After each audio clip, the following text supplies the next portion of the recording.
खुलुमबाय लोगोफोर गासैखौबो बड'फा इनफो चेनेलनिफ्राय खुलुमनाय आरो गाहाम हामलायनाय जासिहरग्रोबाय। आं दा दंफैयो बरपेटा डिस्ट्रिक्ट बरपेटा टाउननि 21 किल'मिटार सानजाहा गरटारि होननाय मोनसे बर' गामियाव दंफैयो। बिथां दालिम बर'नि अमा फार्माव दंफैयो आं दायो। आं सिगांबो फैखांबाय बे फार्माव आरो दा फिन आरो फैफिनबावदों। अमा फार्मा साइन्टिफिक बैगानिक आदबजों मावनायखौ नुनो मोनदों। नांगौ बायदि गिदिरानो अमा फार्मा। दा फै जों अमा फार्मखौ नायनि आरो लोगोसे आंजों दङ बिथां दालिम बर' सार बिथाङा आरो बिथांनिफ्राय जों मिथिना लागोन अमा फार्मखौ बिथाङा माबोरै मावबाय दङ। आदाखौ बे फार्मनि मुं आरो बे फार्मनि थंखौ फोरमायनो होनो थाखाय आङो खावलायनाय जाबाय। खुलुमबाय, आंनि मुङा जाबाय दालिम बर' आरो आंनि फार्मनि मुङा जाबाय भैरबी लाइफ स्टक। फार्म आरो आंनि न'नि थङा एखेयानो, गामि गररथारि, लासो गररथारि, डिस्ट्रिक्ट बरपाटा। आं आदाखौ मिथिना मोन्दों गभार्नमेन्ट जबबो दङ आरो मा खारननि थाखाय आदाया बे फार्म सेक्टराव गभार्नमेन्ट जब थाखानानैबो फार्म सेक्टराव आगान सुरखो आदानिफ्राय एसे मिथिनो लुबैदों। आंनि गभर्नमेन्ट जबा जाबाय फिसा जब। आं सासे जोंनि गामिनिनो ब्रान्च पस्ट अफिस, बे पस्ट अफिसाव आं पस्ट मास्टार मावो, खामानि मावो। बे आं फार्म सेक्टराव फैनाय बाथ्राया जाबाय मा, जेब्ला आङो HSLC मेट्रिक लिरनाय टाइमाव जोंनि बेहाय MIL साबजेक्टआ जोंनि एसामिसमोन।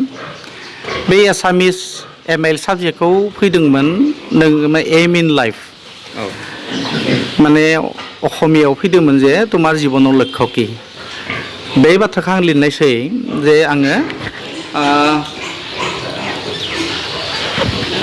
कम्बाइन मोनसे फार्मनि बाथ्रा लिरनायसै बेहाय, निजेनि सानै जे बेबायदि लिरनायसै जे आंहा न'आव न' सेरावनो 7 बिगा हा दङ।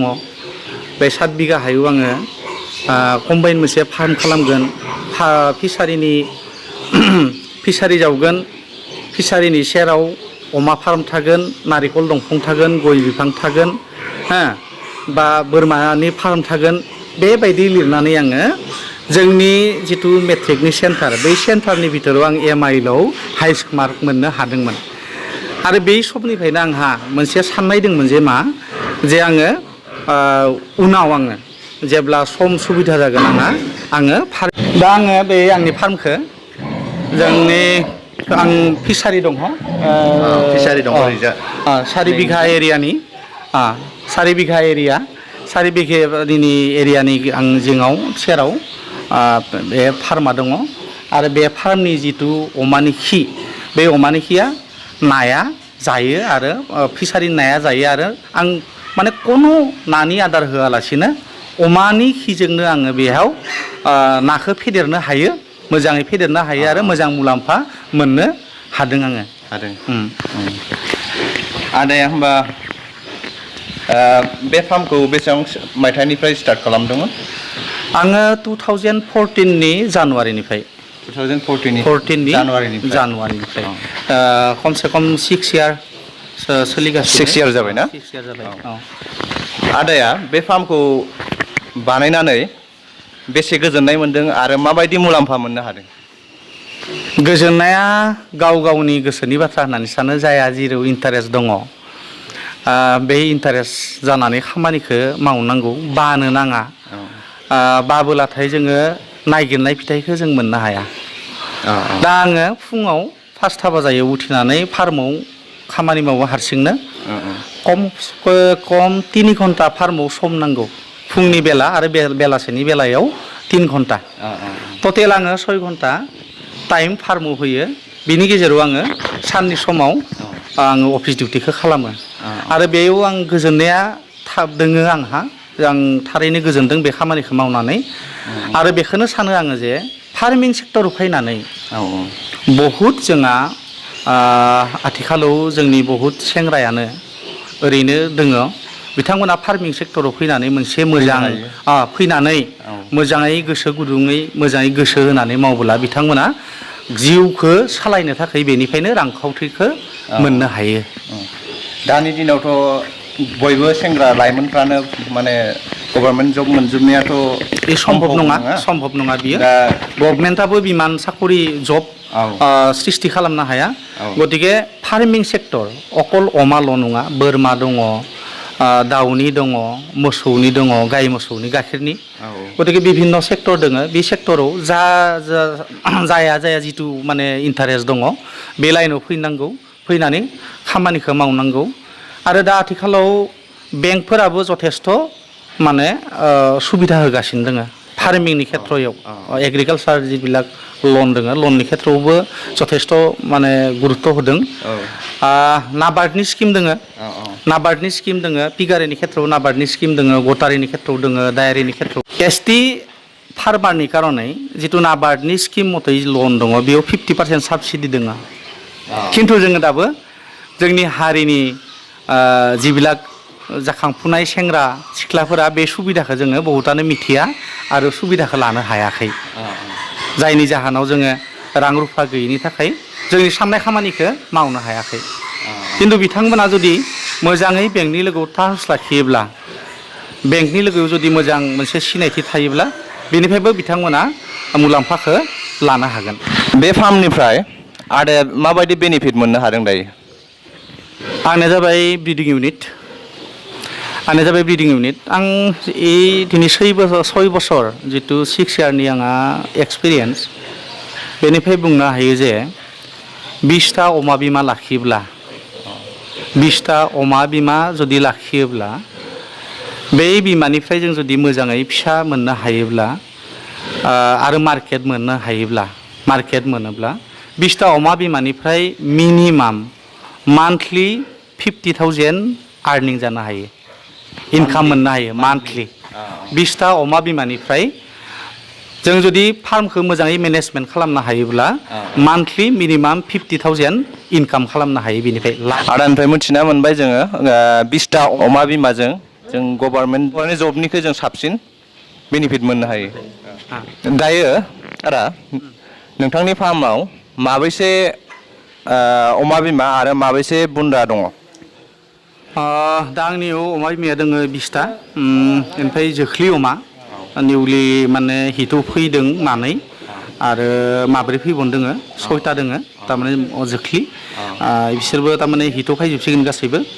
बेनि बागै आंहा ब्रिडार दङ 3, थारमाने 4 दङमोन। दाखालिसो गेदेर मासेखौ आङो थारमाने खासि खालामना होदों बेखौ। एजाबो जाबाय नालाय, वेटआबो बहुत जाबाय, गतिके बेनि बागैबो आंहा 3 ब्रिडार दङ। ओमफ्राय खासि अमा खासि मानै दङ। मानै, थारमाने आङो ब्रिडिं इउनिट नालाय खासि लाखियाखै आरो लाखिनोबो एसे जायगानि असुबिदा। आं गोदानै एबार आरो गोदानै माने न' खाबावगोन। नै फुख्रिखौनो आं फबबाय दोङो दा। बानायगोन बेखौनो हा खोबायदों, हाया हा गारबाय दङ। बरिं खालामनानै आं गोजाननिफ्राय हाखौ लाबोदों। बेजों माने गोदान मोनसे आरो बे अमानि न' खमसे खम 30टासो रुमनि मोनसे प्रजेक्ट लाबायदों आखाइयाव, 30टासो रुम बानायनायनि। बेखौ बेंकनिफ्राय लागोन ना नाबार्डनिफ्राय लागोन आरो? आङो नाबार्डनि स्किम बेखौथ' बेंकआनो फाइनान्स खालामगोन। 10 लाखसो थाखा गोदानै लन लानायनि बाथ्रा सानदों। नाबार्डनि स्किम आरो जितु स्किमाव 50% साबसिडि दङ। आल्टिमेटलि आङो मेनेजारजों रायज्लायखांबाय, मेनेजारा अके खालामदों। आरो आंहा बेंकनि लोगोआव गुड रिलेसन मोनसे दङ, आगोलबो लन लाखांबाय, लनखौ रिकभारि खालामदों। बेनिखायनो बिथांमोना आंखौ बेंकआ जोंनि ब्रान्सआ बुङो आरो माने गुड पार्सन होननानै गासैबो सिनायो। गतिके आंनि खेथ्रआव लन होनायखौ बिथांमोना बाया आरो आं सिगांनिफ्रायनो सिनायखानाय। औ, दा फिसा अमाखौ फाननायालागै बेसेबां दानहालागै लाखिनांगौ जानानै फैयो? जोङो फिसा जानायनि उनाव 1.5 मास बैसोआव बिमानिफ्राय फिसाखौ बोखायो।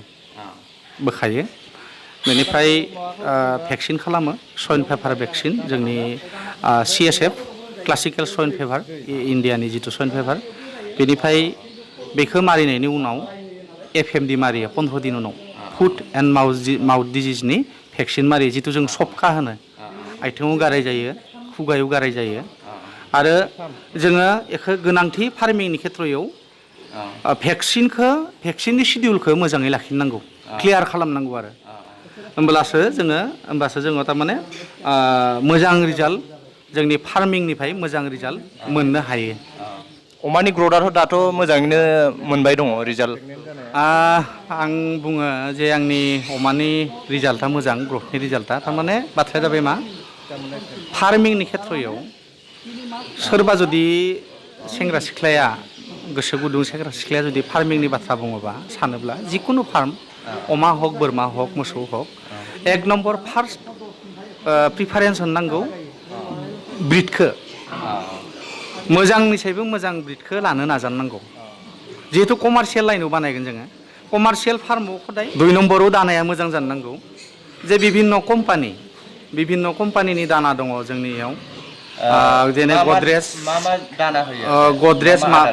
बिभिन्न आङो जितु माने रेडिमेड दानाखौ आं जाहोआ आं निजेनो दानाखौ बनायनाया जाबाय बेयाव थागोन जोंहा जुखाम थागोन ओमफ्राय राइस पलिश थागोन बेनिफ्राय ब्रान थागोन बेनिफ्राय सया मिल होननाय मोनसे प्रटिन थानाय सयाबिननिफ्राय जायो आरो बे बुस्थुआ बेखौ होयो ओमफ्राय बादामनि खयला बादाम जितु जोङो बादामनि खैला बेनिफ्राय मिनारेल मिक्सार होननाय फिड साप्लिमेन्ट थायो बेखौ होयो ओमफ्राय संख्रि एसे होयो बेखौ गासैखौबो मोनसे रेसिय'आव मोनसे प्रत्येकानो पार्सेन्ट दङ बे पार्सेन्ट मथे बेखौ जों गासैखौबो मिक्स खालामनानै बेखौ अमानो होयो आदानाव फाननो थाखायथ' अमा फिसा माखाया रेडि जानानै दंखायो बायदि मोनदां अमा फिसा दाबो दङ खमसे खम 50 प्लास दङ अमाया खिन्थु बुन्दि अमा फिसाया प्राय बुकिं दा मासे अमायाव बेसेबां करि लानाय जायो दा 2 मासनिफ्राय 2.5 मास बैसोनि अमायाव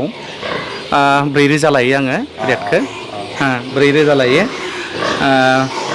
4,000 बेनिफ्राय आरो इनिफ्राय समा बारोब्ला 2 मास बा 2.5 मासनि उनाव समा बारोब्ला इनि रेटआ एसे गोबां जायो आरो गोबां जायो बा 4,000 नङाबा 5,000 बेबायदि जायो आरो बैसोआ गोबां थाङोब्ला बिदिबा नायगिरि नोंथांमोना खोनादों बिथांनाव सोरनोबा गोनांथि जायोबा अमा फिसाया रेडि जानानै दङ लांफैनो हागोन आं बिथांनि नाम्बारखौ भिडिअनि लिंकआव होगोन नोंथांमोना बे नाम्बाराव कन्टेक्ट खालामनानै बिथांजों जगाजग खालामनानै अमा फिसा बाहाखौ लांफैनो हागोन आरो दामखौथ' नोंथांमोना खोनाखाबाय